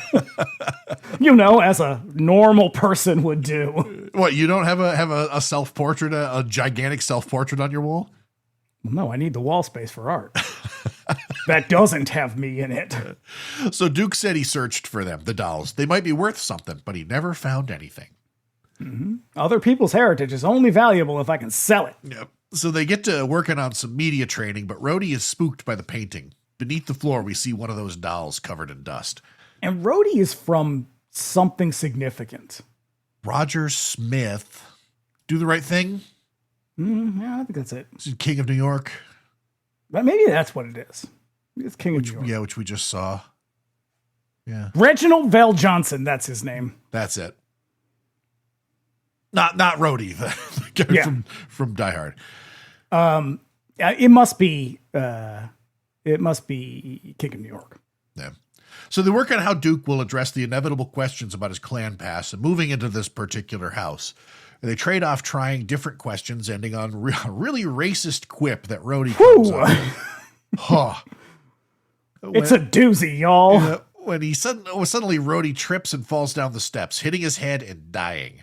And I wrote, Marge, the doll's trying to kill me. There's a quick shot of the tumbling camera, and we see that little doll at the top of the steps. And it's a cool doll. I love them. And the doll is genuinely unsettling looking. Yeah. So after the funeral, press goes at Duke, asking him the very questions that Rhodey presented as examples. Duke rattles off the answers that Rhodey came up with very effectively, but very nearly delivering that super racist quip that got Rhodey killed. Oof. As getting into his limo, the crazed man from the news broadcast jumps out, warning him that if he doesn't get out, the ghosts of the plantation will get him. And as he's getting into his car, Duke asks the press, "Can't we all just get along?" Which is what Rodney King famously told the press when they laid the riot at his feet, like it was his fucking fault or something. People are garbage. Yeah. Fictional and real. So as they drive away, Duke finds the little doll on the floor of the limo, and he throws it out the window, and I'm sure that's the last we'll see of it. Absolutely. No more dolls. So back at home, Duke watches a video of Rhodey's speech and then death, and as the camera pans across the floor, he spots the little doll laying there, and he pauses it. And then lightning strikes, and the camera pans on the picture of Miss Cobb. The doll in her lap is missing. All that remains is a blank space. And I at first I was like, I don't care for that, but it does pay off. Yeah.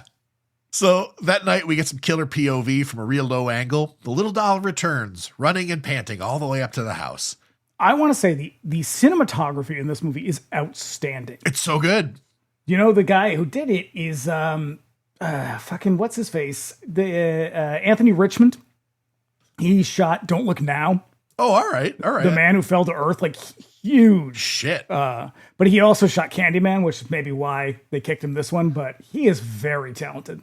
I think he's dead. Thinking of Candyman in particular, like that's a guy who really understands the assignment because that movie's look is central to the movie's theme. It's fucking heavy. And because we get in this we'll get POV from very like far below, like at the doll. In the previous one, you get a lot of shots as though they're from a child's perspective. Oh, that's right. He's kind of doing that E.T. kid perspective thing. It's just, and it's all very subtle. He's very, very talented. Yeah. Yeah. I love that it pants and makes little doll noises like Puppet Master. Mm-hmm. Inside, Duke calls up some staffers to come over and help him. Then he hears a knock on the door and he goes to answer it thinking his people are already there, but there's no one there. He turns to find the doll sitting on the bottom step of the stairs looking at him all sinister-like. So Duke gets big mad about this. You think you can scare Duke Metger out of the house? He doesn't care how many slaves died here. No reparations. And then I just left out all the racial slurs, but I'm sure you can imagine. Get the N-word a lot. He throws the vase at the doll, but it's gone. And then he hears the pitter-patter of evil little doll feet. It continues to... Or much like my upstairs neighbor, the clippity-cloppity of evil little hooves. He goes about searching for it. Finding nothing, he freaks out in his office and assaults the painting of Miss Cobb with the American flag. Very symbolic. And this is when we notice that there's another doll missing from the painting. Because at first I was like, that's a stupid, thing he's doing there. But then I was like, all right. Yeah. So he beats Kinda the painting works. until it bleeds and is understandably confused by this. And this is one of those moments where it's like, okay, he's kind of hitting us over the head again with the flag, but it does... It still works, him using the flag as a weapon against these kind of black ghosts. Yeah. It's an obvious one. It's a little ham-fisted, but it's still effective. Yeah. And then he hears the chandelier squeak and he sees the doll hanging from it. It swings over and bites his neck with its evil little doll teeth. Mm-hmm. The Duke throws it on the ground and beats it with the flagpole again and again, and then pins it to a dartboard, which he shoots with a shotgun after a lot of racist expletives. When he goes back to his office, Duke is greeted by an eerie sight. Nearly all the dolls in the painting are missing now, and he can hear them running around the house. Against all odds, the doll is back. And then we get super sweet stop motion. I love stop motion. Stop motion, it's so old, and yet it is still more effective than most CGI. I would, you know what the thing is it's done physically in physical space by a person or people, and it's extremely time consuming. So when it's done well, it's incredibly impressive just based on that fact alone. That like somebody, it's kind of like miniatures, like, you know what you're looking at, and yet if it's done well, like they do with Toho, you're like, God damn it, that's good. I know. Yeah. So Duke reloads as it puts itself back together and runs at him. He runs for his life as the doll chases him and he locks himself in his office just in the nick of time. Joke's on him, though. Now all the dolls in the painting are gone. He turns slowly at the sound of numerous dolls in his office. He turns and finds a shitload of them just waiting for him. What I think is interesting here in that scene is that in the portrait, there's only 10, 15 dolls. Yeah. And in the room now, there's 75 or 100 dolls. Yeah. And it feels like this is a way, a kind of a nod to whatever you think the numbers of slaves were, triple that. Yeah. Yeah. And that's probably more accurate. The original doll signals, get his ass, and they rush at him.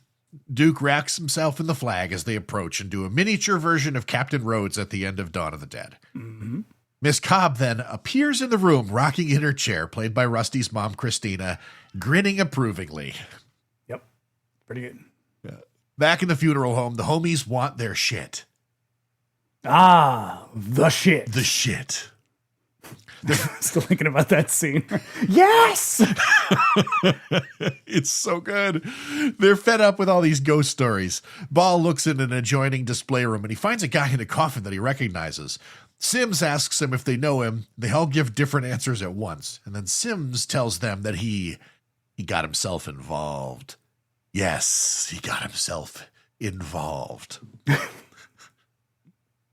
Part 4. Hardcore Convert. Crazy K is rolling down the street in his 6'4". He spots his archenemy, Lil Deke, driving by, so he turns and chases him down. Look, Crazy K's sideburns are off-putting. They are perfectly sculpted. It's so weird how they look like they are painted like a drag king. Like they look like they are painted on his face. They got this like awesome little curve and come to a neat, sharp little point. As someone with a really messy beard, I always am envious of people whose facial hair is just on point. Oh God, I get it. In his case, maybe a little too much, but it's off-putting. It does not look right. When Lil Deke gets out of his car, we find out that his beef is all about Deke just talking shit. So Crazy K shoots him. And then Deke's boys come out of a nearby house and they shoot Crazy K. And then they all stand over him, gloating as he dies. But then the cops show up and start up a big gunfight in the streets. The three guys are... It's a very odd moment. Like, it's almost surreal. And it's surreal for a reason. Because they are literally just there. Like, he's shit. Right, they just are there automatically. Yeah. And then the three guys who shot K go running, firing back at the cops, and all of them get killed too. But K didn't die. He was sent to jail where he's been a bad dude. So bad, in fact, they put him in solitary confinement where he does sit-ups in his boxers all day. What a life. Along comes Dr. Cushing with one of the COs. The CO rattles off his rap sheet. Crazy K is a really bad guy, it seems. So Cushing makes K an offer. Consent to a behavioral modification program, and he'll be released from jail. He's down. He doesn't even think about it. All right, here's a couple of observations. This, I think, is the most obvious. Obviously, we talked about this before, about the kind of black on black crime. She is someone who's about to do something terrible to someone that is from her, for lack of a better term, community. But also, this clearly kind of calls to mind all of the times people of color are sort of experimented on, or usually under false pretenses or without giving like their full form informed consent. Oh, sure, the Tuskegee Airmen. Yeah, like all like in the the sterilizations and fucking what's her name, Henrietta Lack, like all of that stuff, and it's pretty rough, and it's weird because they cut from this to a giant campy castle. It's wild. I love that thing. It looks it's cool looking, but yes, it's very silly. Oh, it's super cool. It's out of step with the aesthetic of this film in general, and also this segment. But it's really fun. It's the house on Haunted Hill, and so yeah, except it's castle. By night, they transfer him to a terrifying building on the hill and bring him into a dungeon bathed in red light, where orderlies transfer bodies hung from a bar by their ankles. They lock him up in a small cube cage next to a heinous racist white guy covered in Nazi tattoos, spouting a real colorful bouquet of racial slurs. The important part of this horrible conversation is that the sweaty redneck intends to wage race war, and the only black people who will survive are the ones who help kill their own brothers. And Kay punches him through the bars, and the dude reminds him of the people he killed. What color was their skin? So later on, Dr. Cushing comes back. They put Kay up in a crazy black thong. So they're going to hook him up to all this weird shit. And this scene is kind of gross. Yeah. But there's something bizarrely sexual about it. It's a little BDSM for sure. Yeah, they shave very odd. They shave his head. They've got a little thing. They've got like all these electrodes. They jam a hose up his nose. But he has like a metal ball gag in his mouth. He's got electrodes on his nipples for some reason. That's for fun. And then to each their own. I'm not here to yuck anybody. And then they subject him to the hardest version of the Ludovico technique you've ever seen. A montage of gang violence associated with scenes of clan violence and lynching over a Spice One song. It's some of the hardest shit I have ever seen. It is doubly hard to watch. Like, it is emotionally a very challenging, confrontational scene, but it's also very hard to watch because of the strobing effect. Oh yeah. that makes it very literally hard to look at. There's and so all of the gang violence stuff is stuff that Cundieff shot for the movie, but all of the lynching stuff is photos from just historical real stuff. lynchings, and these are some of the most disturbing shit. There is one that they linger on, which is a dude with a fucking axe buried in his head. Yeah. That just Hey, y'all, anything you've heard about the racial violence in the South after the Civil War, it's about 20 times worse than anything you've been told. And this is just a glimpse into that. There's one of like a bunch of people standing like a bunch of hunters presenting their kill, but the kill in question is a dude who's been burned down to the bones. It's like some of the hardest shit I've ever seen in my life. Yeah, the postmaster general at one point in this country literally had to pass an ordinance to make people stop sending postcards depicting lynching. Jesus fucking Christ. Yeah. So that's the country we live in. So when people are just like, I don't think every white person's terrible, that's what black people are contending with. Yeah. The implication here is that there's no difference. Dr. Cushing taunts Kay from the control board. But so I read this a little bit differently. I mean, she is sort of like, that's the message they're getting. But I think the ultimate message here is, where does it really start? Like, where did all of this begin? Because that's essentially, yes, he is doing these things, but who put him there? How did he get to this point? And that's what I think the alternating back and forth is really showing us. Is like, yes, this is bad, but it all comes from this other thing that is exponentially worse. That's astute as hell, because I mean, it's 100% true. Two things can be true, Yes. So next they put Kay in a sensory deprivation tank. With no one else to interact with, his mind brings back some of the people that he killed to confront him. Guys from other crews, guys who owed him money, the girl who got caught in the crossfire. The crowd grows. Kay, he apparently killed a lot of people. And this is when that strobing effect starts going really hard. This is super hard. Because I was watching it on an iPad, which is very close to my face, and I was like, I need to look away. They do a lot with it also that is really wild, because like it'll be like flash, flash, flash, flash, flash. So it's like black and then picture, black and then picture. And then like all of a sudden there's like people behind the person who's confronting him, and then they're gone, and then there's more people, and then they sort of like change positions. It's very disorienting. Mm-hmm. Cushing appears before him, demanding that he come to terms with his role in all of this. She's given him a chance to repent and change his life, but he doesn't give a fuck. Grabs a nearby lab assistant, and he holds her hostage. And then the room fades out on and back in on Kay lying in the street under the guys who shot him, repeating that he doesn't give a fuck. And hey, everybody, it's an occurrence at Owl Creek Bridge. They finish him off. They said, what is it? DMX samples that I don't give a fuck in Where My Dog's At. And it's tough because it is someone hard rejecting an idea that is in some part true. Yeah. Like not wanting to accept that he is a part of this cycle, but elsewhere. That's why I think it's unfortunate that this is the weaker of the stories. I think because they're so focused on the message more than the story. Yeah, like, and then what is it? Each one of these stories is about 20 minutes long, maybe a little less. And honestly, about half of this episode is that montage. Yeah, and so there's which I think that's fine. I think that's very effective. But I think for lack of a story, your mind starts to drift a little bit. Yeah, and it's hard. It's literally hard to look at. And so I think it's a little bit weak. But they're both giving really great performances. Yeah, as she is sort of like confronting him with this concept of black on black crime, and he is sort of like hard rejecting it. And I think what is coming through is this idea that like, this is a cyclical thing that was not started by black people. Yeah.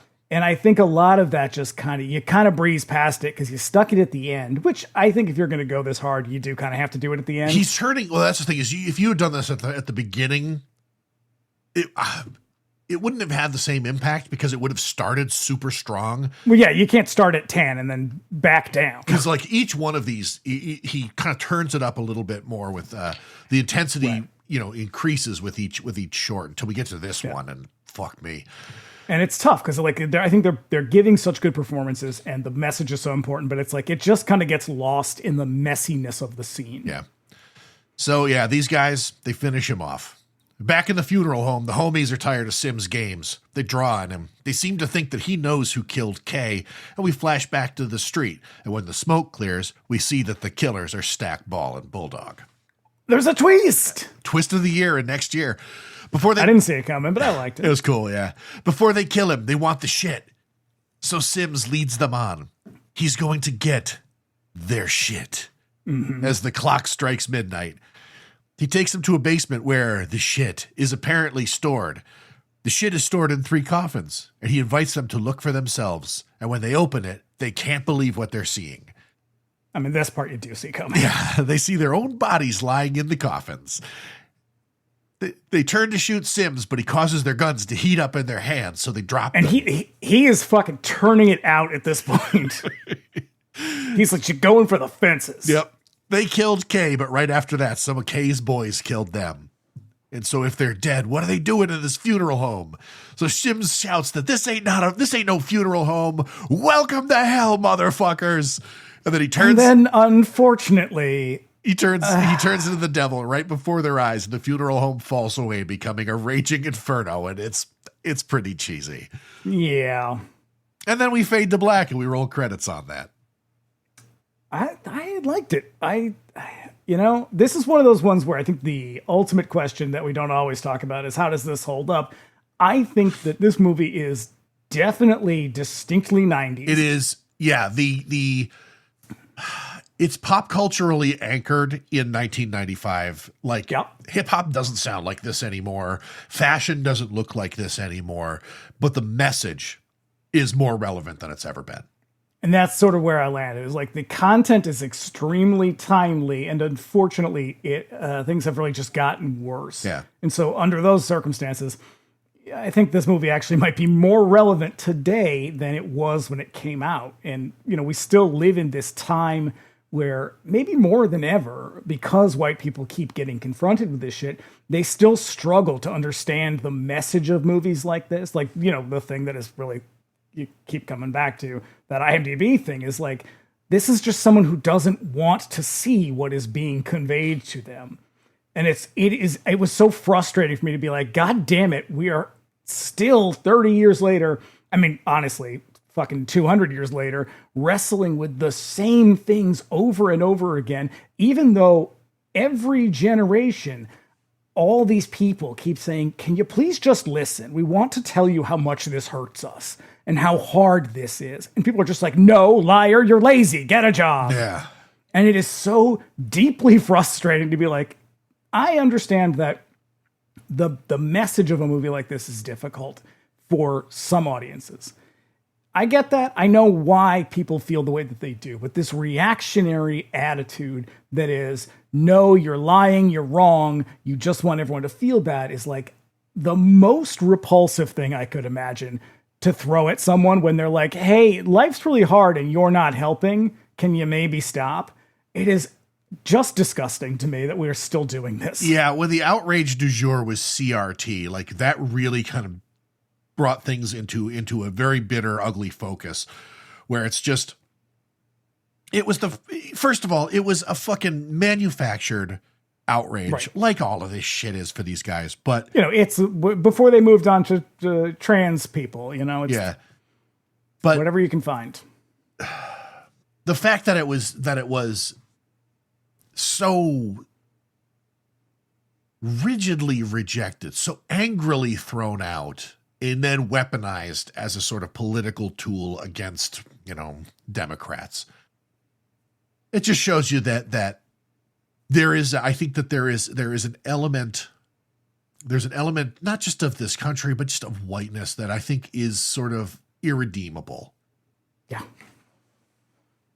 Yeah. I mean, if your response to these types of stories or to, I think black pain or black outrage or anything, black opposition, if your immediate gut reaction is violence or this makes me feel bad inside. To sort of shout someone down, that is a pretty good indication that maybe you need to sit down with yourself for a while and figure out why that is, rather than throw it back in someone's face. Because I think this is a great example that, like, we just keep having the same fucking conversation over and over again. And it is, when the white people are exhausted by it, imagine how the community it's coming from feels. Yeah. Think of the children argument for gay and trans people. It's just like, oh, you mean the fucking argument we've been hearing since the 1950s? Right.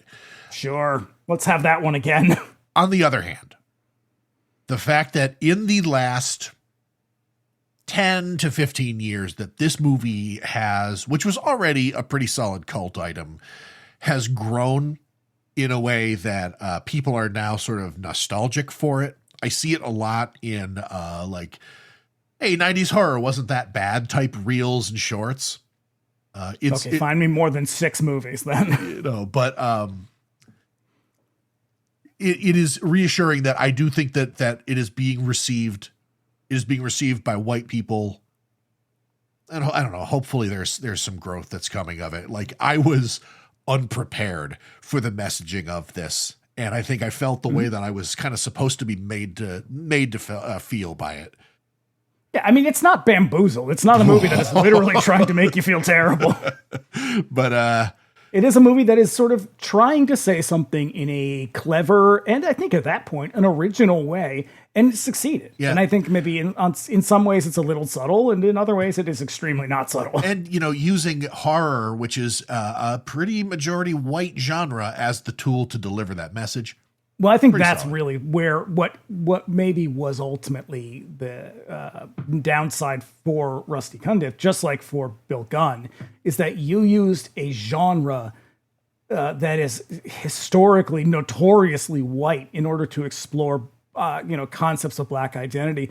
And I think because of that, it just didn't hit. It didn't find an audience at first, not a big enough one. No. And I think as a result, his career it kind of stalled out. It did. I mean, not that there's anything wrong with making Vanessa Williams movies, but he did all right. He's still working. He's still working very busily. This is a good movie. Who knows? Maybe it's like he had one in him and that's about it. Maybe, yeah, he was that happens too. But way ahead of the curve on this one, and I don't think the timing was right. But like, there was given how Black horror has sort of proliferated and become like a very significant movement in horror more broadly.